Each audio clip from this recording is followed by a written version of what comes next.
Y para los que están conectados, pueden escribir el título del mensaje allí: Él hizo como que iba más lejos.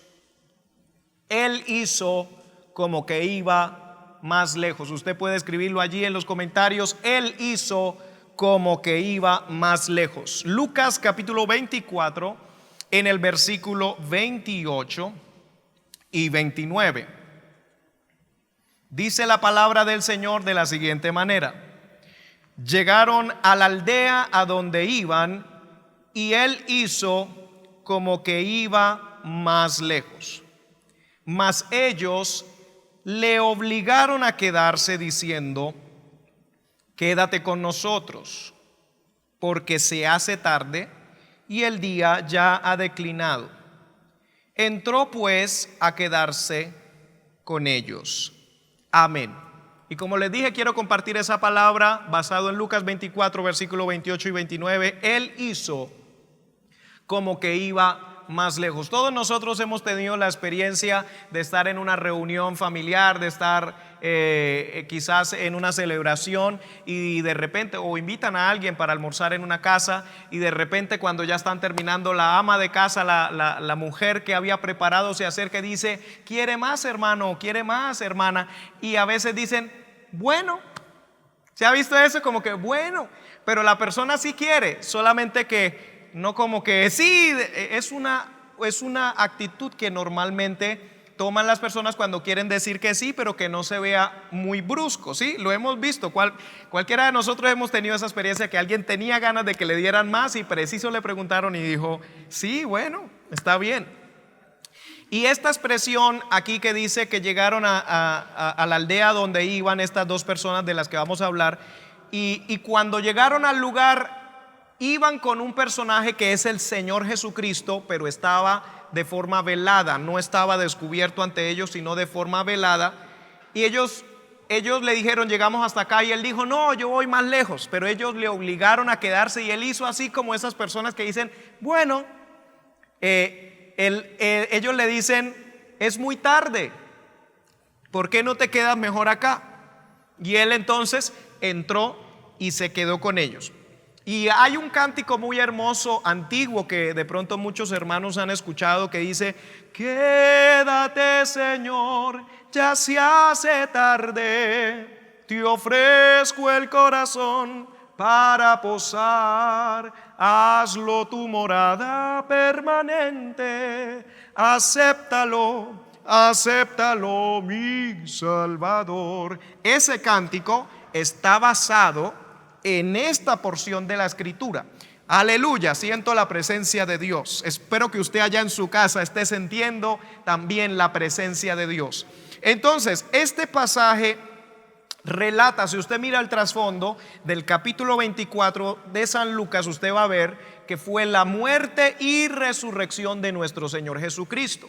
El Señor Jesucristo era el héroe de los apóstoles, era el héroe no solamente de los 12, sino también de sus discípulos que le seguían, entre los cuales usted sabe que el Señor tenía 12 apóstoles. Entre los 12 tenía 3 más cercanos, que se los llevaba a algunas experiencias muy particulares, y entre esos 3 tenía uno que se recostaba en su pecho, que es Juan, ¿sí? Juan es el más cercano. Luego los 3 es Pedro, Jacobo y Juan. Luego los 12 son los 12 apóstoles que conocemos. Luego hay un grupo de los 70 que la Biblia narra, que los encargaron de ir de predicar el evangelio del reino, de echar fuera demonios, sanar enfermos, y que los mandaron de 2 en 2. Y luego encontramos otro grupo grande de personas que seguían al Señor, las multitudes que le seguían, que algunos eran discípulos, algunos no les gustaba el mensaje que daba y después se iban, algunos lo seguían por causa del pan, por los peces, por los milagros, etcétera. Pero en este caso de la resurrección, los discípulos estaban tremendamente afanados porque habían visto al héroe, al que habían dado con ellos todo ese tiempo de ministerio, sanando, liberando, haciendo tantas cosas, que les había dado tantas promesas tremendas. De repente ahora aparece muerto, o mejor dicho, lo condenan a la muerte, y muerte de cruz, y luego ellos ven que lo bajan del madero y que lo van a llevar a enterrar, etcétera. Entonces él pasa 3 días y 3 noches en la tumba, y el primer día de la semana, como dice el primer verso de Lucas 24, dice que muy temprano en la mañana vinieron al sepulcro trayendo las especias aromáticas que habían preparado, y algunas otras mujeres con ellas. Esto denota que María Magdalena y las mujeres que fueron con ella no pensaban que el Señor iba a resucitar, si no, no hubieran llevado las especias. ¿Para qué se llevaban las especias? Porque no se podía conservar el cuerpo de un muerto tanto tiempo, entonces iba a empezar a descomponerse, a tener malos olores. Entonces se utilizaban unas especias aromáticas para mantener un poco más. Es decir, ellas en su amor y en su aprecio al maestro, pero en incredulidad. Fíjese esto, hay gente que puede tener amor y aprecio por el Señor, pero incredulidad al Señor. Porque María Magdalena y estas mujeres apreciaban al maestro, se fueron tempranísimo en la mañana, habían conseguido las especias, pero el hecho de que estén consiguiendo especias ya denota que hay una incredulidad, porque el Señor les había dicho de antemano a todos sus seguidores que Él moriría, pero que iba a resucitar al tercer día. Entonces no se necesitaban especias. Dígale al que está a su lado, los que están aquí de los músicos o los que están allá en casa, si está en familia, dígale al que está a su lado: con el Señor no se necesitan especias. Aleluya, con el Señor no se necesitan especias, porque el cuerpo de Él, como había dicho el salmista David, no vería corrupción, ni hueso suyo sería quebrado. Había dicho Él en su palabra: con el Señor no se necesitan especias. Lo que el Señor ha dicho en su palabra, lo que el Señor nos ha prometido, eso se cumplirá. Eso vendrá a cumplimiento en tu vida, en tu casa, en tu familia, porque Dios no miente. Aleluya. Ellas tenían buenas intenciones cuando ellas fueron a llevar estas especias aromáticas. Hallaron removida la piedra del sepulcro, porque al Señor no hay piedra que lo pueda retener. Escuche eso: al Señor no hay piedra que lo pueda retener. Aleluya. Entraron y no hallaron el cuerpo del Señor Jesús. Aconteció que, estando ellas perplejas por esto, he aquí se pararon junto a ellas 2 varones con vestiduras resplandecientes, y como tuvieron temor, bajaron el rostro a tierra y les dijeron: ¿por qué buscáis entre los muertos al que vive? No está aquí, sino que ha resucitado. Acordaos, escuche esa palabra, acordaos de lo que Él os habló. ¿Les había dicho o no les había dicho? Eso dijeron los varones que dice aquí que son ángeles. Dice: cuando aún estaba en Galilea. Esto les había dicho Él a ustedes cuando aún estaba en Galilea, diciendo: es necesario que el Hijo del Hombre sea entregado en manos de hombres pecadores, y que sea crucificado y resucite al tercer día. Entonces ellas se acordaron de sus palabras, y volviendo del sepulcro dieron nuevas de todas estas cosas a los 11 y a todos los demás. Eran María Magdalena, Juana y María madre de Jacobo, y las demás con ellas. Que si usted estudia los evangelios, se va a dar cuenta que las mujeres que nombra allí sustentaban económicamente o financieramente el ministerio del Señor Jesucristo. Habían incluso mujeres pudientes, dice la escritura, que seguían al Señor Jesús, y Jesús tenía tesorero porque habían ingresos financieros y económicos. Dice que ellas llegaron y contaron estas cosas a los apóstoles. ¿A cuáles apóstoles? A los 11, porque ya Judas se había suicidado o había perdido la vida. Entonces, cuando ellas anuncian esto, a ellos, a los 11, les parecía locura las palabras de ellas y no las creían. Y si uno va al contexto cultural de esa época, aún peor, porque se supone que en esa época a las mujeres no las contaban y no les tenían en cuenta de la misma manera que hoy en día. Sin embargo, lo más poderoso que yo veo, hay gente que dice que el evangelio es machista, hay gente que dice que las escrituras son machistas, pero yo le digo que a partir de que aparece el Señor Jesucristo, yo veo al Señor dándole un valor extra para esa época cuando sucedió era aún más extraño, y el Señor Jesucristo les da un valor a ellas, las pone, ellas fueron las primeras que fueron a ver dónde estaba el Señor, y las que primero recibieron el mensaje, y las que primero fueron a llevarle las buenas nuevas a los apóstoles de que Jesús había resucitado. A ellos les pareció locura, como a alguien que esté conectado puede haberle parecido locura una experiencia que tuvo su esposa, un sueño, una visión, le contó a usted y usted dice: mi esposa está loca. Pero no está loca, es que el Señor está permitiendo que ella tenga tratos especiales. Aleluya, bendecido es el nombre del Señor.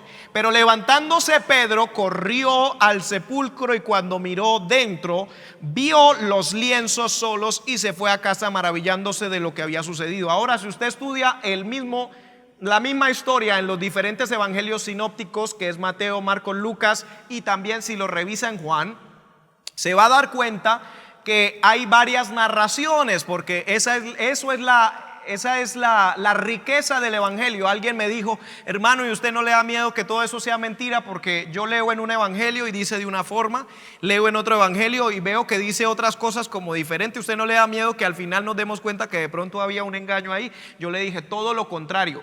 El hecho de que varios autores hayan escrito y concuerde mucho lo que dicen da a entender que es algo que no se reunieron los cuatro para ponerse de acuerdo a ver qué escribían para que saliera igualitito, sino que cuatro personas distintas en diferente lugar, sin ponerse de acuerdo, escriben algo que está muy cercano.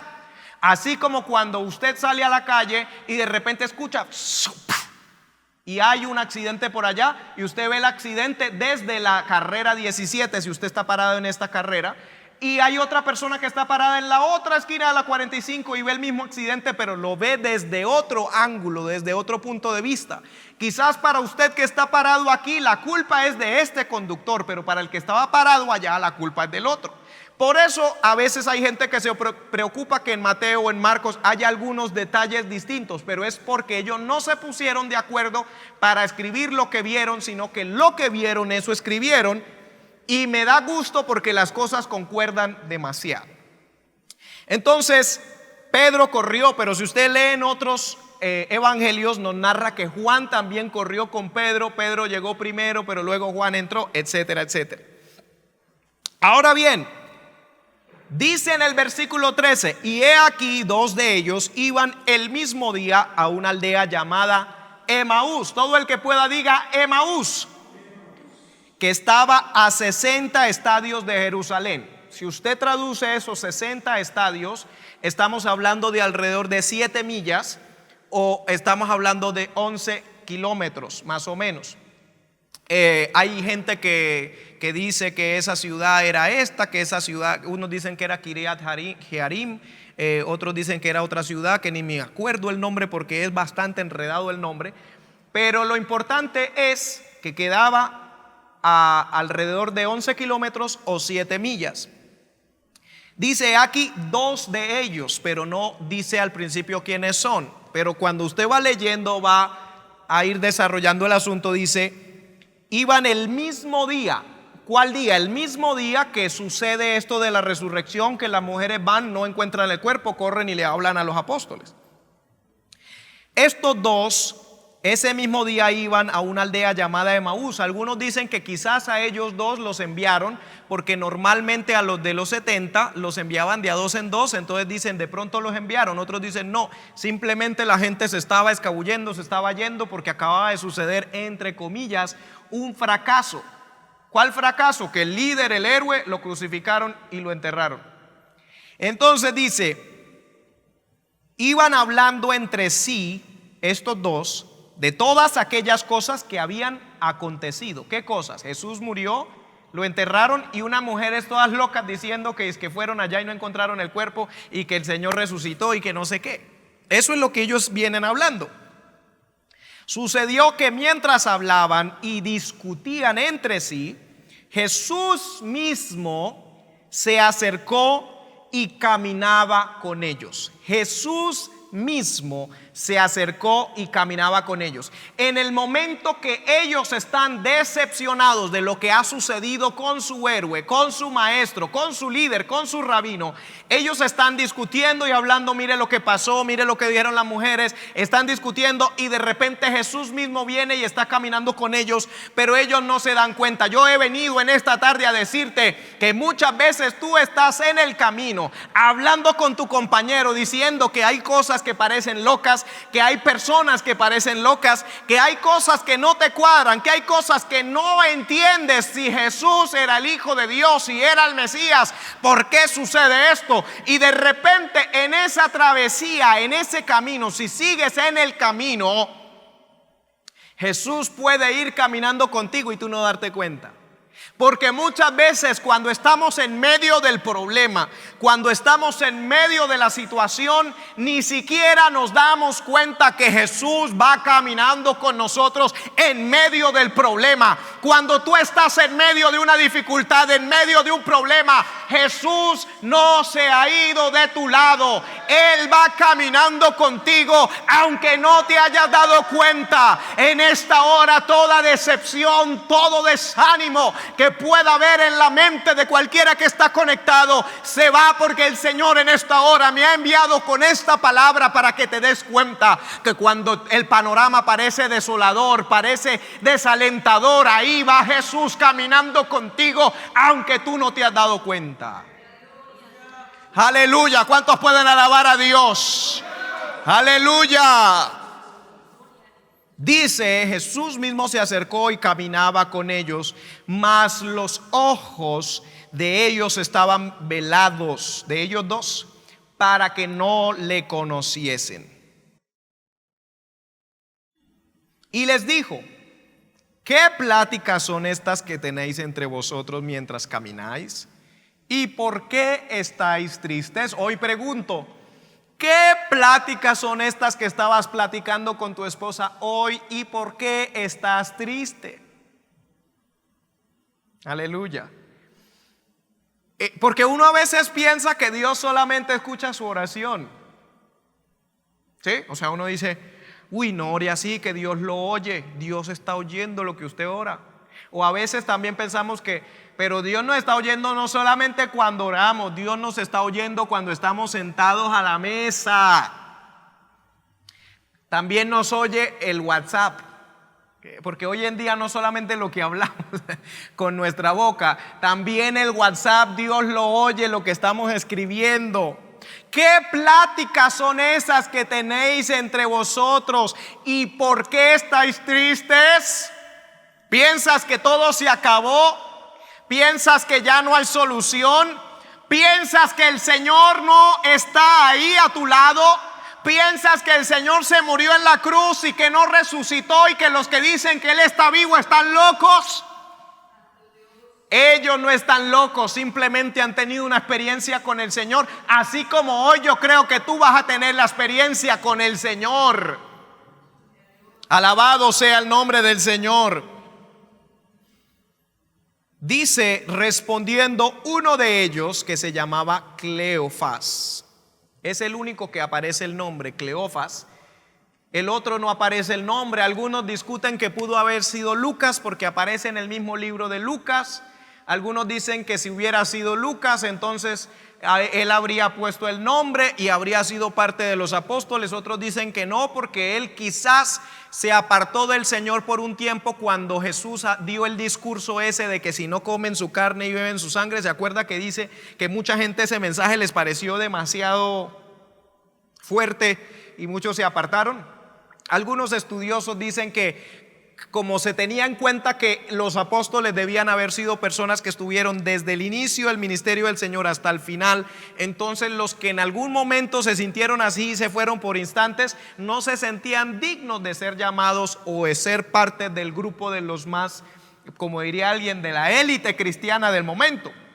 Sea quien sea el otro que iba allí, al parecer era parte de los 70, no de los 11, porque si usted lee más adelante se va a dar cuenta que no son de los 11. Dice, respondiendo a uno de ellos que se llamaba Cleofás, le dijo: ¿eres tú el único forastero en Jerusalén que no has sabido las cosas que en ella han acontecido en estos días? Escuche, un discípulo del Señor le está diciendo al Señor, un discípulo del Señor le está diciendo al Señor que si él es el único extranjero que no sabe lo que está pasando en Jerusalén. Así como los discípulos, cuando una vez el Señor iba en la barca con ellos, el Señor iba durmiendo, iba descansando, ellos iban en la barca con el Señor, se forma una tempestad y en medio de la tempestad ellos están luchando porque sienten que la barca se les va a voltear y que ellos se van a hundir, y llaman al Señor: Señor, Señor, despiértate, ¿acaso no te importa que nos hundimos? Como si el Señor no supiera todas las cosas, como si el Señor hubiera perdido su poder.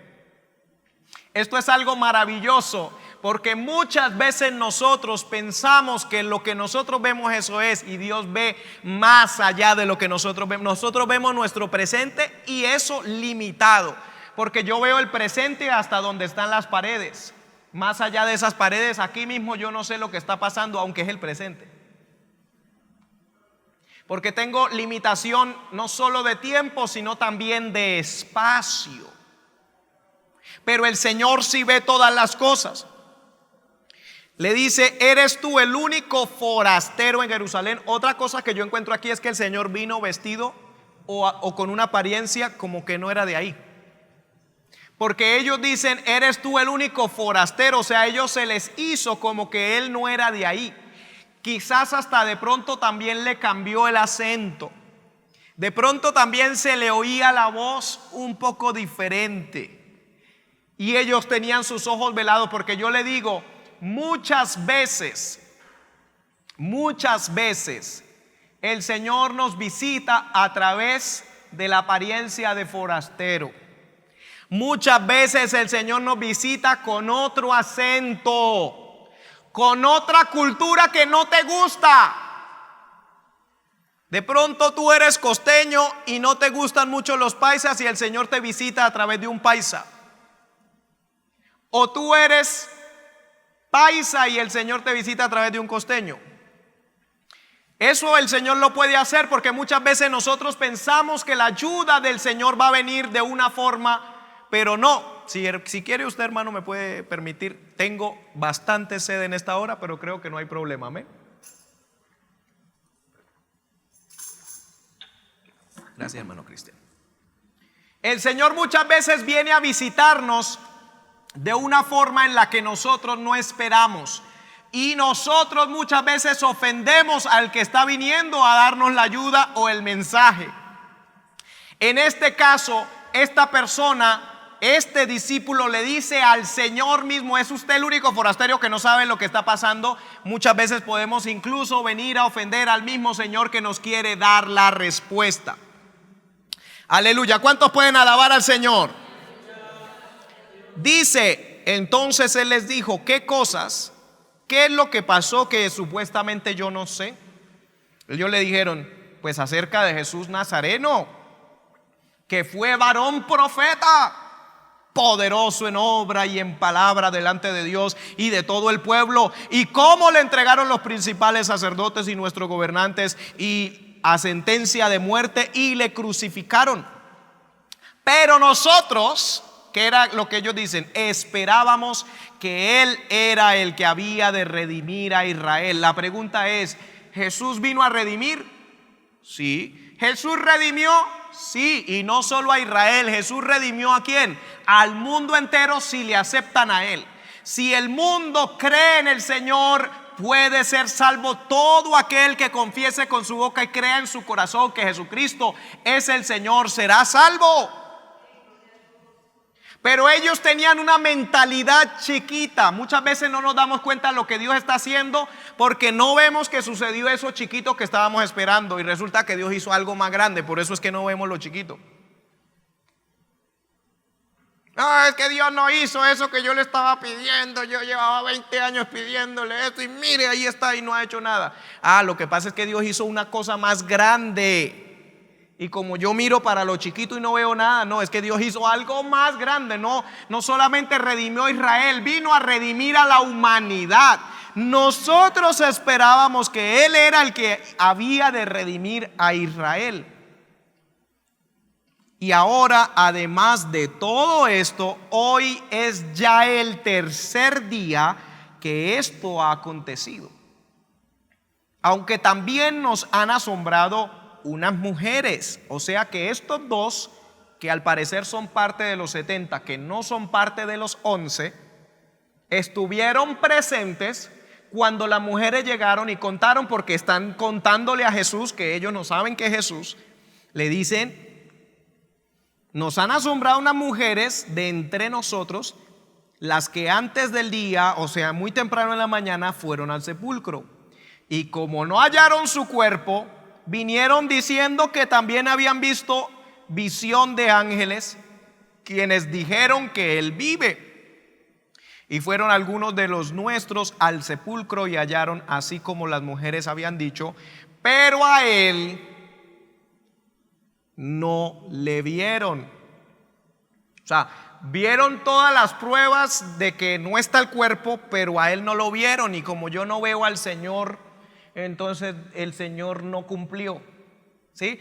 Como yo no veo al Señor en las cosas a mi alrededor, entonces yo digo que Dios no cumplió. Pero es porque yo no entiendo, yo tengo una visión limitada. Ahí es cuando Él les dice: oh insensatos y tardos de corazón para creer todo lo que los profetas han dicho. O sea, no solamente fue lo que Jesús les dijo. Los profetas del judaísmo que ustedes se supone que practicaban antes de que yo los hubiera llamado, también profetizaban estas cosas. No era necesario que el Cristo padeciera estas cosas y que entrara en su gloria. Y comenzando desde Moisés y siguiendo por todos los profetas, les declaraba en todas, ¿qué cosa? En todas las escrituras lo que de Él decían. Lo primero que yo veo al Señor Jesús hacer aquí no es decirles: oigan, miren, soy yo. Oigan, miren, es que tóquenme. No, lo primero que el Señor hace es confrontarlos por la palabra, porque hay mucha gente que quizás pueda estar conectado en esta hora. Nosotros muchas veces estamos esperando una visión con ángeles, que la casa donde estamos se sacuda y que salga aceite de las paredes, que ahora mientras el hermano Sammy está predicando allá en la pantalla usted sienta que el celular le hace así. No, primero el Señor te confronta por las escrituras. Alabado sea el nombre del Señor. Le dice: les declaraba en todas las escrituras lo que de Él decían.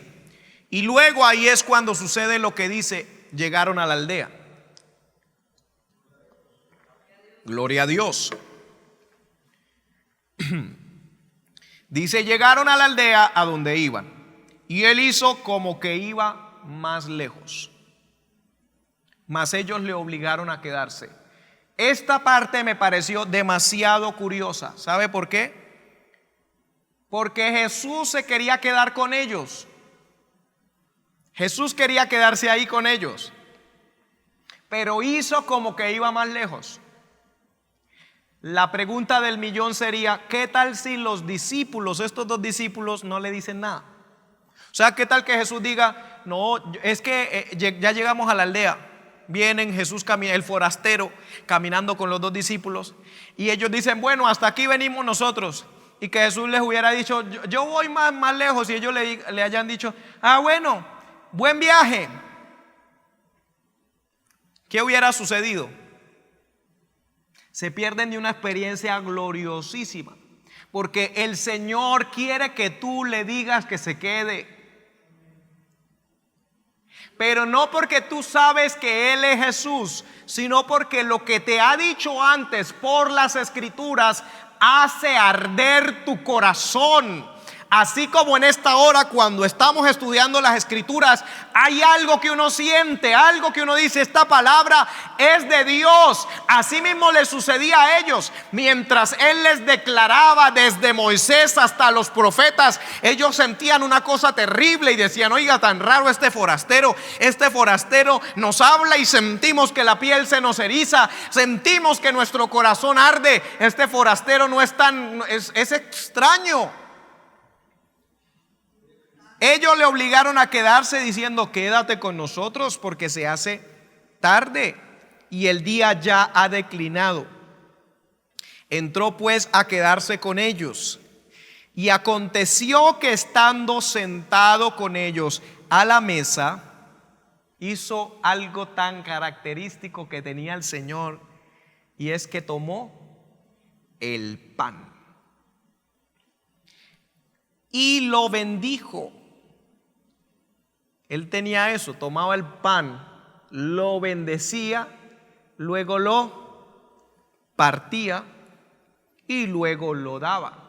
En alguna oportunidad prediqué un sermón así, que hablaba de que el Señor siempre toma, bendice, parte y comparte, ¿sí? Tomado, bendecido, partido y compartido.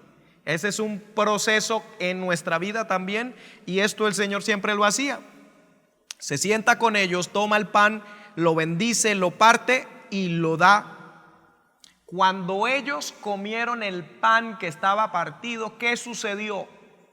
¿Qué sucedió cuando ellos comieron el pan que ya Él había bendecido y partido? Se abrieron sus ojos. Ese pan que se bendice y se parte y uno se lo come representa cuando las Escrituras son desglosadas. No solamente que usted oye hablar de la palabra, sino que usted se come esa palabra que es desglosada. Se abren sus ojos. Es ese momento en el que usted dice: ah, ok, ya entiendo que era lo que el Señor quería hacer. Ahora entiendo que el Señor no está muerto. Ahora entiendo que Él no ha sido derrotado, que Él ha resucitado, que es victorioso. Aleluya. En ese momento que Él les da ese pan, ellos comen. Dice: se abrieron los ojos y le reconocieron, mas Él se desapareció de su vista.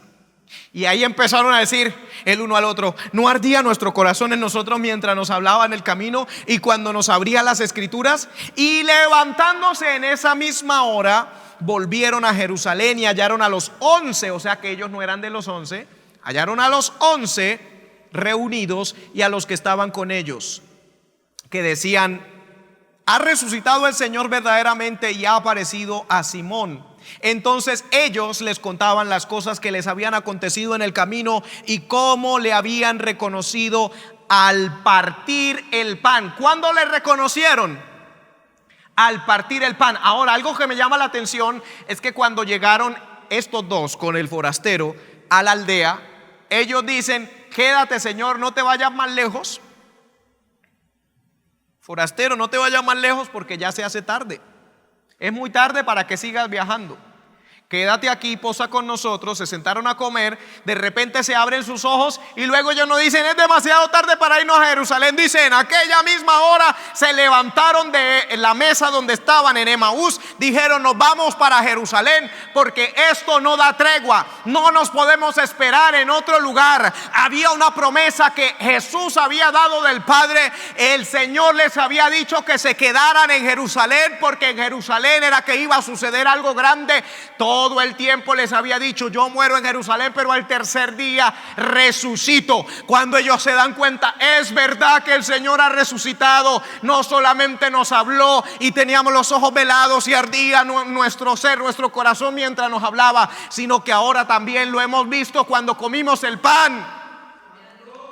Dice, nos tenemos que parar de aquí, aunque es de noche, aunque es tarde, nos vamos para la ciudad de la promesa, nos vamos para Jerusalén, nos vamos para donde está todo el cuerpo de Cristo. No nos vamos a quedar aquí separados, apartados, nos vamos a unir con el cuerpo. Quizás en este tiempo hay personas desanimadas que dicen, claro, en esta cuarentena ha sido demasiado difícil, separado del resto de la iglesia, me siento como que he caminado hacia Emaús y ahora es el momento de pararme, ahora que oigo esta palabra, ahora que lo he visto, que lo he reconocido, me voy a levantar y me voy a unir de alguna manera por Zoom, de alguna manera a través de los chats, a través del teléfono. Voy a empezar a tomar el curso. Soy nuevo, no me he bautizado, algo voy a hacer, porque me doy cuenta en esta hora que el Señor era el que caminaba conmigo, aunque yo no me daba cuenta. Me doy cuenta en esta hora que el Señor ha resucitado, está vivo. El Señor vive. El Señor vive. Aleluya. Y no nos podemos quedar separados del cuerpo. Tenemos que seguir unidos a pesar de la persecución. Había persecución, sí. Se me parece un poco ese ambiente. Se me parece un poco ese ambiente del Señor acaba de ser crucificado y no sabemos si eso le hicieron a nuestro maestro, ¿qué no nos harán a nosotros? Se parece al ambiente de hoy. Hoy al mediodía, antes de ir a tomar los alimentos, veía un videíto de cómo una coral o un cuerpo, no sé si era una coral, pero todos sonaban tan afinados que yo pensé que era una coral, parece que eran iglesias. Unas iglesias en Estados Unidos que se reunieron en unos parqueaderos. Y no tenían ni sonido, ni equipos, ni nada. Es solamente cantando himnos, Amazing Grace y todo eso, pero sonaba espectacular. Y cómo llegaron unas patrullas de la policía, iban esposando a un hermano y se lo iban llevando y se lo iban llevando, y luego iban y esposaban al otro. Nadie se volteaba a dar golpes con la policía, se iban dejando esposar y seguían como otros 500, seguían cantando y esposaban a otro y seguían cantando otros 400. Y a mí me dieron ganas de llorar, porque yo entendía que eso es un preámbulo. No dejaban de cantar mientras se iban llevando de a uno por uno, no dejaban de cantar. Aleluya. Ese ambiente que ellos sentían de miedo, ahora qué va a pasar, es el ambiente que estamos viendo alrededor del mundo en las iglesias. Ahora qué va a pasar, ¿será que todo va a seguir igual? ¿Será que la iglesia va a seguir siendo igual? Así mismo decían ellos. ¿Será que ahora que se murió el Señor va a seguir siendo igual? ¿Será que ahora que lo crucificaron, ahora que el imperio romano le hizo esto a nuestro maestro, qué nos van a hacer a nosotros? Pero en esta hora yo te digo, no temas, porque lo mejor está por venir.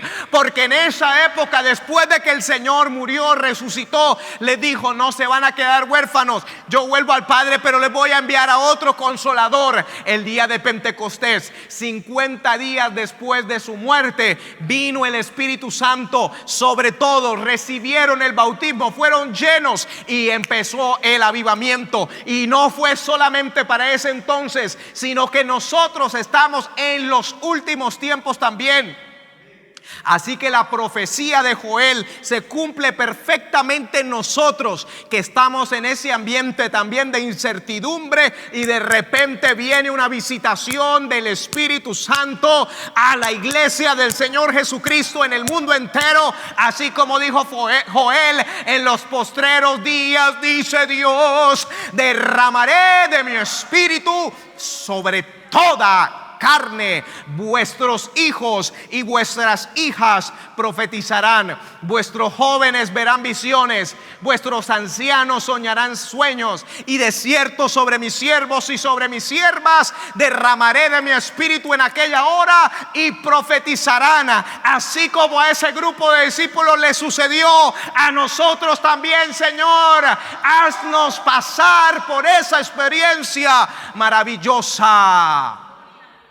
Esto era algo novedoso para ellos, porque antes, en el Antiguo Testamento, el Espíritu Santo era derramado solamente sobre reyes, profetas, sacerdotes y si acaso levitas o alguna persona por ahí, algún juez. O sea, se consideraba que tenía que ser de cierto estatus para que pudiera recibir el Espíritu Santo. Pero Joel profetiza, viene un tiempo, va a llegar un tiempo en el que no necesita, porque mire, para ser profeta, o la mayoría, mejor dicho, la mayoría de sacerdotes, profetas y gente del ministerio iniciaba ¿a qué edad? A los 30 años. ¿A qué horas inició Juan? A los 30 años. ¿A qué horas inició Jesús? A los 30 años. ¿A qué hora iniciaron la mayoría de los que cantaban y los que servían, incluso en el libro de las crónicas? A partir de los 30 años. ¿Por qué? No se consideraba que antes de eso pudiera venir el Espíritu Santo sobre la gente. Pero Joel dice, viene un tiempo en el cual vuestros hijos, niños y niñas profetizarán, porque va a venir el Espíritu. O sea, va a haber un cambio. El Espíritu Santo va a venir sobre gente, niños y niñas. También sobre jóvenes, aunque no hayan llegado a los 30 años, sobre ellos también va a venir. Y también sobre los ancianos. Y viene lo último, que es lo más loco para ellos.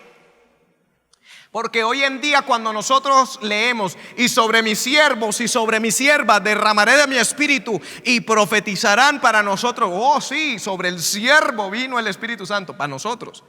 Pero si usted lo lee en el contexto de ellos, es sobre los esclavos sirvientes derramaré de mi espíritu y profetizarán. Eso sí es más loco. Eso sí no cabe en la mentalidad judía, hebrea. ¿Por qué? Porque ellos tenían una mentalidad de que los esclavos, los siervos, no eran las personas del estatus para ser bautizadas con el Espíritu, para ser llenas del Espíritu. Se supone que eran reyes, profetas, sacerdotes. Pero Joel dice, vienen unos días, son los postreros días, donde derramaré mi espíritu sobre niños, niñas, jóvenes, adultos, ancianos, sobre esclavos, sobre siervos, sobre el hermano que tiene un trabajo sencillo y sobre el hermano que tiene un trabajo que quizás es una eminencia. El Señor quiere hacer eso. Así que en esta hora yo te digo, aunque parezca que el Señor no está allí, aunque parezca, porque hay gente que le pasa como a los discípulos, y ya casi voy terminando, téngame paciencia, sé que me estoy saliendo del bosquejo, pero siento a Dios en este lugar, aleluya. En la palabra encontramos unos discípulos que iban solos en la barca. Jesús se quedó. Luego ellos estaban desesperados porque parecía que se iban a hundir, que todo no cuadraba. Nos vamos a morir. Y de repente, estando en la barca, ven un fantasma que viene. Y ahora sí, lo que faltaba. Esto es la confirmación de que nos vamos a morir, porque ya vinieron a recogernos. Sí, porque póngale lógica. Estamos que nos morimos y viene un espanto. ¿Qué significa eso? Que el espanto viene a recoger a los que ya se van a morir. Ellos ahí sí que se asustaron terriblemente tras de que ya estamos que nos morimos y ahora nos vienen a confirmar la situación. Pero el Señor les dice, no teman, soy yo. Aleluya, en esta hora el Señor nos está diciendo, así como estos que iban caminando con el forastero y no se daban cuenta que el forastero que iba con ellos, que les daba la palabra, era el Señor. Ahora mismo el Señor nos está hablando por su palabra. A veces no nos damos cuenta. Así como los siervos de Ben-Hadad que fueron para capturar a Eliseo y a Giezi, cuando llegaron, Eliseo y Giezi oraron para que Dios hiriera con ceguera a los siervos de Ben-Hadad de Siria. Y dice que ellos llegaron, y ustedes saben dónde está Eliseo, es que venimos a apresarlo. Venga, lo llevo para que lo apresen. Y se lo llevó a la pura capital. Y cuando estaban allá, Señor, ábrele los ojos para que vean. Así mismo nos puede suceder a nosotros en esta hora, que quizás no nos hemos dado cuenta. Así como Giezi, o el siervo más bien, porque no estoy muy seguro. El siervo le dice en la mañana, cuando se levantó, le dice a Eliseo, veo que vienen unos ejércitos, veo un montón de gente que viene contra nosotros. Y él llega y ora, Señor, ábrele los ojos para que vea. Y de repente cuando ora, el siervo mira y ve carros de fuego por todas las montañas, por todos los collados alrededor. Ve que habían ejércitos celestiales a favor. Cuando no veas nada, entiende que en el mundo espiritual hay todo un ejército que Dios ha preparado. Aleluya. Entiende que Dios está caminando contigo, y aunque parezca que va a ir más lejos, no lo dejes ir. Dile, quédate, Señor. Y ahí vas a tener una revelación. Yo creo que en esta hora vamos a hacer una oración por todo aquel que se da cuenta, hermano. Yo he estado sintiéndome así, como que toda esta cuarentena me he estado sintiendo como que solo, no puedo ir a la iglesia. Nadie me ha podido poner la mano en el hombro, orar por mí y llorar. No. Pero en esta hora estoy aquí para decirte, el forastero, el que ellos creían el forastero, estaba caminando con ellos. El Señor ha estado caminando contigo. Vamos a hacer una oración en esta hora. Si el hermano Cristian pudiera venir un momento. Aleluya. Y todos los que están allá conectados, cierre sus ojos. Y vamos a hacer una oración. En esta hora, Padre, yo te ruego que tengas misericordia de cada uno de los que están conectados, Señor, que quizás no entienden todo lo que han estado viviendo, pero que al oír esta palabra, Señor, en esta tarde reconocen que es que tú quieres tratar con ellos, que quieres darles una experiencia. Está el Señor preguntándoles en esta hora, ¿por qué han dudado de lo que yo ya les había hablado? Porque tampoco, aparte de que yo ya les había hablado, hoy unas mujeres fueron a la tumba y ustedes tampoco creyeron, dijeron que estaban como locas.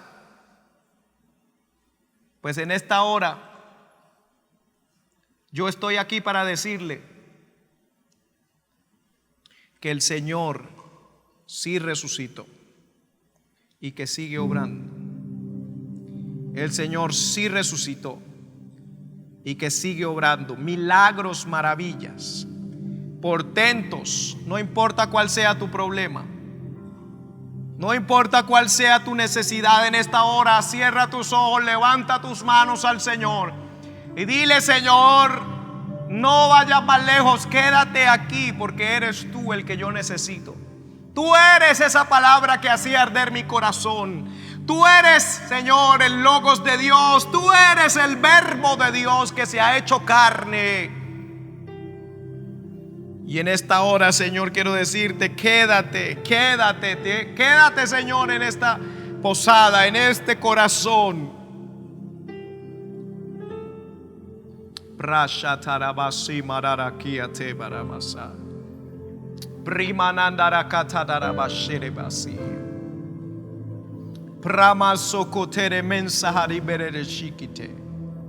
Te ruego en esta hora, Padre Santo, que toques los corazones, sacude las mentes de toda decepción. Quizás personas que están decepcionadas porque alguien que les había predicado el evangelio se ha apartado o ahora está dando mal ejemplo. Algunos quizás hijos de creyentes que ahora ven a sus padres que les habían infundido, les habían hablado el evangelio, ahora los ven a ellos descarriados. Y quizás estás a punto de tirar la toalla y no seguir más en los caminos del Señor. Pero en esta hora el Señor te está diciendo: no se trata de tus padres, no se trata de tu familiar ni del que te habló. Se trata de mí, que estoy caminando contigo. Se trata de mis promesas, se trata de mi palabra que no falla. No pongas tu mirada en aquel o en aquella, en tu familiar, en tus padres o en tus amigos. Pon tu mirada en mí. Sendalaba shibaraba soha batata. Tiraba shendaraba sahatatata. Cuando no veas nada, cuando no veas salida, el Señor está allí. El Señor está obrando. El Señor está caminando contigo. No lo dejes pasar, no lo dejes ir de largo. Aprovecha esta tarde, aprovecha esta oportunidad. Aprovecha esta oportunidad que el Señor está pasando para decirle: no te vayas más lejos, porque Él quizás a veces hace como que va a ir más lejos. Pero el Señor puede sanarte, el Señor puede liberarte, el Señor puede tocarte, puede hacer milagro en esta tarde. Dile: Señor, no pases de largo, no hagas como que vas a ir más lejos. Quédate y tócame, sáname, Haz un milagro en mi vida, restáurame. En esta hora tomo la decisión de regresar a Jerusalén, al epicentro del avivamiento. En esta hora tomo la decisión, después de la revelación que tú das por tu palabra. Premashire banso hokuata. Ki paramaso halabakata tata. Gracias, Padre.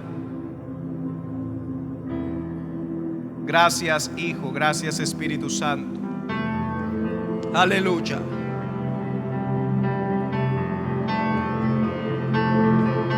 En esta hora, todos aquellos que han enviado sus peticiones, todos aquellos que han enviado sus necesidades a través del chat, ponga sus manos en su celular, en su tablet, hacia su televisor, extienda sus manos en fe.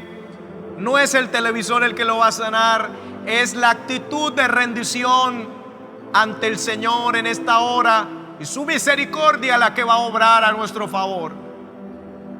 Padre Santo, en el nombre de Jesús de Nazaret, nombre que es sobre todo nombre, te ruego en esta hora que manifiestes tu poder para responder a la petición de cada uno. Conforme a tus riquezas en gloria, suple las necesidades, sana al enfermo, liberta al cautivo, que todo demonio huya, que todo espíritu de depresión huya, que todo espíritu de ansiedad huya, que toda obra de las tinieblas sea neutralizada, cancelada y sin poder. Todo rito, todo pacto, toda hechicería queda sin poder sobre las familias, sin poder sobre las casas. En el nombre de Jesús de Nazaret, sea roto todo pacto. Invasaja, todo espíritu de adulterio, todo espíritu de homosexualismo, lesbianismo en los cuerpos, en el nombre de Jesús les ordenamos ahora, en el nombre que sobre todo nombre, suelta las mentes, suelta los cuerpos, fuera en el nombre de Jesús. A ti manada Sahakaya, espíritu de enfermedad, espíritu de muerte, espíritu de miseria, espíritu de ruina, de pobreza, de desgracia, fuera de las vidas, fuera de las casas, en el nombre de Jesús. Haya libertad total, haya milagros, haya respuesta, haya poder especial, sobrenatural en cada casa, en el nombre de Jesús. En el nombre de Jesús, poder de Dios obrando, poder de Dios visitando, poder de Dios tocando las vidas. Gracias, Padre, porque tú siempre me oyes. Dígale, Señor, gracias porque tú siempre me oyes. Y en esta hora no he pedido para mis deleites, sino que he pedido, Señor, para la edificación, restauración y consolación de tu pueblo. Confirma tu palabra con señales, maravillas y prodigios en cada casa, en cada vida, en el nombre que es sobre todo nombre, el nombre de Jesús. Te damos muchísimas gracias, Señor.